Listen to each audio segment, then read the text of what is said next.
Then you played in the first season of Oz in '97. Yep. One of the all-time great series. Yeah, the first series on HBO.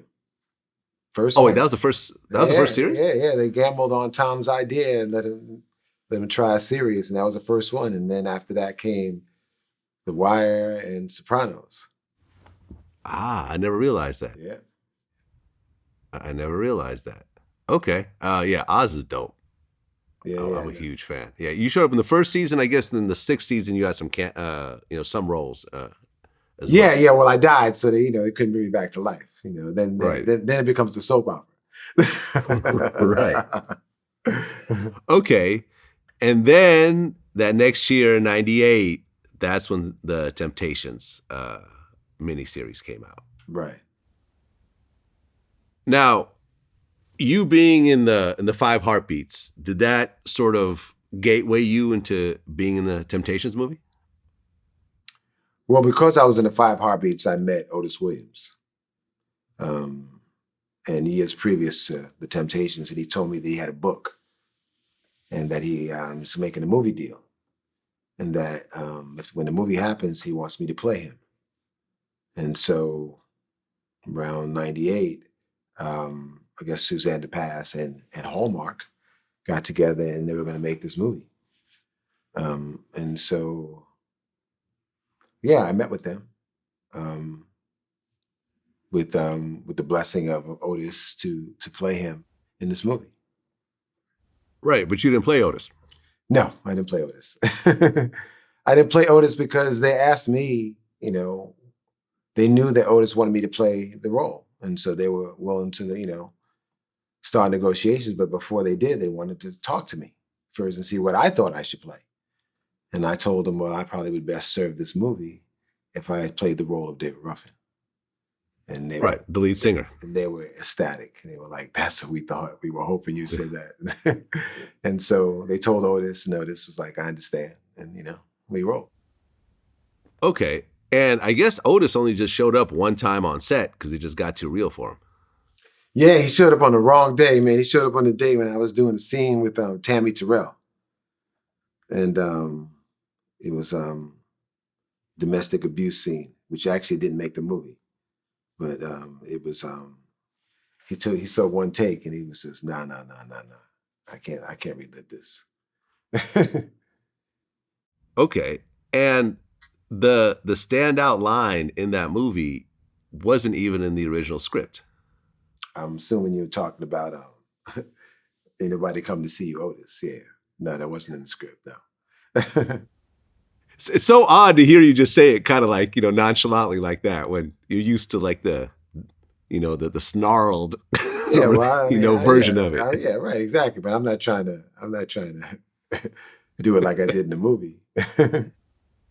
Right. So I guess there's an interesting story behind that line because you kind of, improvised that while you guys were, rehearsing for it.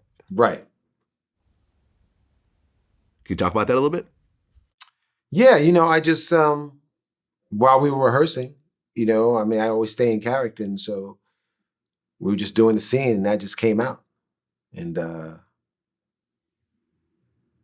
director, Al Arkish, who I just talked to a couple of days ago, actually, we were talking about this exactly.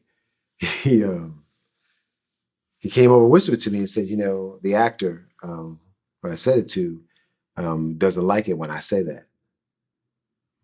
And I said to him, he's not supposed to like it. Did you see his face when I said it? Isn't that what you want? And he was like, yeah, you're right. Okay. So, I said it.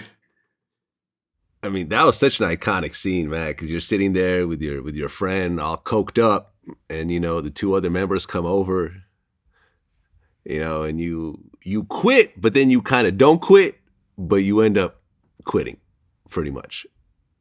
Well, I don't quit really. I mean, I'm just kidding with them, but, I'm not kidding with them. I'm just seeing how far I can take them. I'm pushing buttons and, they weren't having it.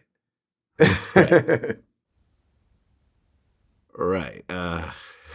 You say, ain't nobody coming to see you, Otis. You wish you could work it the way I do. such a dope scene, man. And Smokey Robinson was actually the music composer of that series. Yeah, Smokey was, and he also appeared in it as well. Right. Yeah. So he's a major hero to me. One of the top 3 songwriters for me, period. I mean, that series is still played on TV to this day. Oh, please. I mean, did you think it was going to be as big as it was? I thought it was going to be big, but it tore up the ratings in TV. I mean, the first night to the second night, forget about it. It was just like, it was a 40-something share. I mean, I had heads of the studio I hadn't heard from in years calling me like, that thing is like a really big thing. I'm like, oh, because all they know is numbers. They see numbers like, wait a second, I know him. Well, I mean, here's an interesting question. As someone that's worked on both projects, what do you think is a better project? The Temptations movie or the 5 Heartbeats? No, they're 2 different. Right, I know. 2 different animals. But one's a feature film and one is a miniseries for television. And then also one is fictitious characters and one is, real life characters. So whenever I think you're playing a movie that's a biopic about real life characters, people that walked and talked on this earth, you basically have the blueprint of that real person. And you must capture their spirit because people actually knew them, walked and talked on this earth. They can actually say, no, that's not him. You know what I'm saying? And so I think that's such a different animal than, creating a character on your own, and having the license to do that. Yeah. Well, I mean, I love both projects. And, I feel like, the 5 Heartbeats really kind of set the stage for the Temptations to be as big as it was. And, it's really too bad that, the 5 Heartbeats didn't get that type of accolade when it came out initially. Yeah, of course, but it's far from the only, really good film that it didn't get its shine when it was supposed to. So yeah.